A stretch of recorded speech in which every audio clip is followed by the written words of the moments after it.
Bienvenue dans cette nouvelle édition du 7 minutes. Au sommaire, à Toumoudi, un atelier a réuni jeunes, femmes et cadres pour promouvoir des élections apaisées en 2025. Une initiative soutenue par les chefs traditionnels et acteurs locaux. La 9e édition des RH Awards se tiendra le 22 août 2025 à Abidjan, un événement qui récompense l'excellence en gestion des ressources humaines en Afrique de l'Ouest. Et à Bukavu, l'entrée des combattants du M23 sème l'inquiétude malgré un calme apparent. Entre pillages visibles et stations fermées, la population s'adapte tout en restant vigilante. Dans la ville de Toumoudi, un atelier de réflexion a réuni jeunes, femmes et cadres pour discuter des stratégies à mettre en œuvre en vue des élections pacifiques d'octobre 2025. L'objectif, sensibiliser la population et les acteurs politiques pour garantir des élections sereines. Nous savons que c'est des élections qui cristallisent beaucoup de passions. Et avec le passé de Toumoudi, nous sommes venus nous interroger avec les chefs de communauté, les chefs de quartier, les chefs de village de la commune, pour dire qu'est-ce que nous pouvons faire pour que 2025 ne soit pas comme 2020. Les échanges ont été constructifs, accompagnés de recommandations claires pour un engagement actif de la communauté. Les cadres et chefs traditionnels de la ville ont exprimé leur soutien à cette initiative et se sont engagés à mobiliser les citoyens autour des valeurs de paix, de tolérance et de vivre ensemble. C'est que vraiment, c'est d'attaquer ce mal à la racine. Et cette racine a été clairement identifiée, répertoriée et indiquée. Et donc, c'est que nous tous, nous devons mettre au travail, en amont comme en aval, pour juguler toutes les causes qui ont été évoquées, qui ont été bien connues. Un appel fort est lancé à chaque citoyen pour promouvoir la discipline, la tolérance et éviter que l'argent devienne un facteur de division entre les différentes religions et ethnies. La paix, condition essentielle à des élections réussies, passe par une responsabilité partagée et une vigilance collective.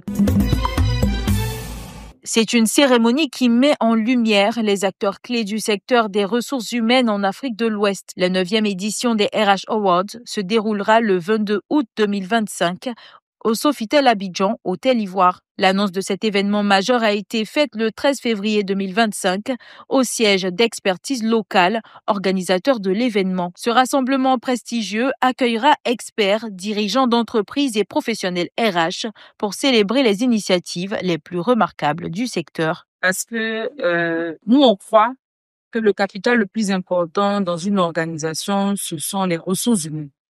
Et donc, de ce fait-là, les acteurs qui tiennent ce capital humain, pour nous, doivent être valorisés, doivent être connus et cette fonction-là doit être mise en avant parce que c'est une fonction support.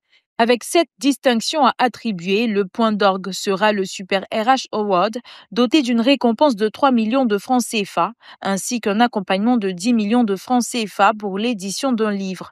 Parmi les nouveautés de cette édition, un prix spécial sera décerné aux personnalités ayant contribué de manière significative à la valorisation de la fonction RH sans occuper de poste de DRH, tels que les anciens DRH et consultants.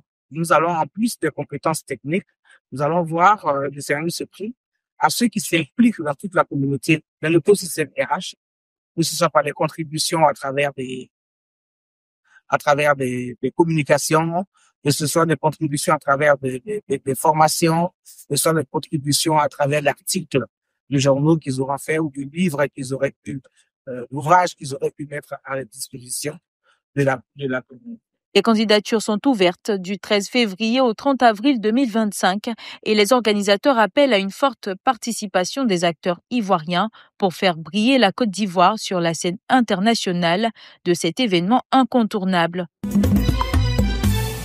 La commune de Treichville a lancé une initiative de nettoyage approfondi du groupe scolaire régional. L'opération vise à sensibiliser les élèves à l'importance de la protection de l'environnement et à assainir leur cadre de vie. Nous voulons donner à notre jeunesse, mais surtout à nos enfants, des valeurs avec lesquelles ils vont continuer de grandir. Et une des valeurs est la protection de l'environnement. Cette année, le Conseil a décidé de procéder à la rénovation du groupe scolaire régional. Comme vous le savez, le groupe scolaire régional est le plus grand groupe scolaire de toute la Côte d'Ivoire avec 14 écoles en son sein. Cette opération a rassemblé une large participation de la population de Treichville qui a répondu massivement à l'appel pour ce vaste nettoyage. L'événement s'est déroulé grâce à l'engagement des habitants et des autorités locales. Nous avons commencé le travail depuis à 7h50 par an, je crois.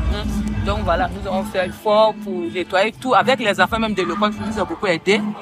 Avec les présidents de ce jeu comme les UF, comme moi. Avant, tout est bien. Il y a les casse-nez, il y a l'eau, il y a les stations de salubrité. En tout cas, tout se passe bien. En impliquant directement la communauté, cette initiative vise non seulement à promouvoir la propreté, mais aussi à sensibiliser les élèves dès leur jeune âge à des enjeux environnementaux cruciaux. Elle démontre l'exemple d'une prise de conscience collective nécessaire pour préserver notre cadre de vie et créer un environnement sain pour les générations futures. La circulation est dense, les commerçants sont de retour sur le marché aux fruits et les habitants se promènent dans les rues. Nous sommes à Bukavu, en République démocratique du Congo, où l'on enregistre l'entrée des combattants du M23, alliés aux troupes rwandaises dans cette ville clé de l'Est de la République démocratique du Congo. Bien que la situation semble calme, des traces de pillage sont encore visibles à travers la ville, rappelant les violences survenues durant le week-end dernier. Nous recevons des clients parce qu'il n'y a pas beaucoup de taxis ou de véhicules. On nous dit que c'est parce que les stations-service sont fermées. Nous utilisons toujours la réserve de carburant que nous avions. Malgré l'apparente tranquillité, la population demeure préoccupée par les récents événements. Toutefois, un sentiment de résignation se fait ressentir parmi les habitants qui s'adaptent à la situation tout en restant vigilants. Nous n'avons plus peur maintenant, mais la peur est toujours là. Mais nous voyons les gens bouger petit à petit. Les gens sont sortis, mais les magasins sont toujours fermés. À Bukavu, comme dans d'autres régions de l'Est de la RDC, et les habitants oscillent entre une semblable sérénité apparente et une anxiété persistante face aux incertitudes liées au combat en cours. C'est la fin de ce 7 minutes. Merci de l'avoir suivi. L'information continue sur 7info et sur www.7info.ci.